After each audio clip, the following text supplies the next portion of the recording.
Huja kok tomani bisingti Jadrapur thanani police kefek mani bania khainai khoroksano romai manka logio manka 11 gram brown sugar abuni hatio rangmari 50,000 angana patimongna tui Jadrapur thanani usi Subroto Debnath sawi khnaraka Huja kok toma manmani yagulo Jadrapur thanani usi khobui naimo thangpodol logi tui thana amjani juda juda thayo naichomoi tongkha Koktuma rugino sunamura bokakni simi bilunia teke kefek manai bania khlainai Koshik Das mungoi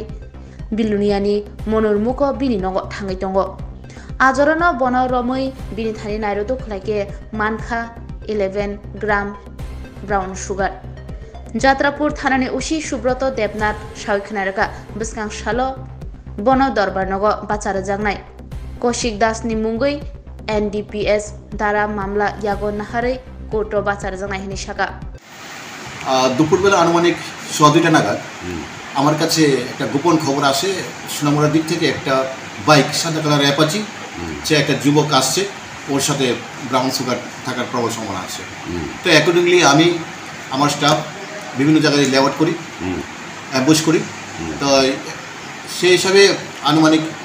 2:45 নাগাদ সে বাইকটাকে আমরা detain করতে সক্ষম হই আমার সাথে আমার inspector Arup Debbarma ছিল আমার স্টাফ দেবাশী দেবনাথ এবং অন্যান্য স্টাফরা সবাই ছিল তো বাইকটাকে ডিটেন করে বাইকটা সার্চ করি তারপরে ওর বডি সার্চ করি ওর বডি সার্চ করে যখন দেখলাম যে ওর একদম প্যান্টের ভিতরে লুকানো ছিল একটা সাবানের কেস তো ওটার মধ্যে আমরা ব্রাউন সুগার পেয়েছি তো ছেলেটার জিজ্ঞেস করে নাম জানতে পারলাম সে কৌশিক দাস ওর বাড়ি বিলোনিয়ার মনুরমুখ তো অ্যাকর্ডিংলি আমরা যেহেতু ব্রাউন সুগার একটা এনডিপিএস আইটেম আমরা তাকে অ্যারেস্ট করি ব্রাউন সুগারটা ওজন করে দেখলাম এটা 10.980 গ্রাম এটা একটা কমার্শিয়াল কোয়ান্টিটি তো আমরা তাকে অ্যারেস্ট করেছি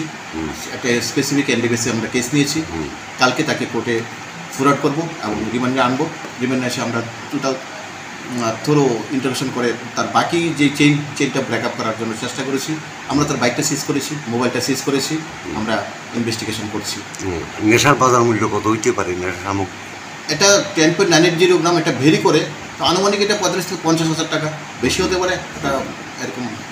আচ্ছা চলতি বছরে আপনার নেশার সামগ্রী এবং আসামি কতজন গ্রেপ্তার করছেন আমরা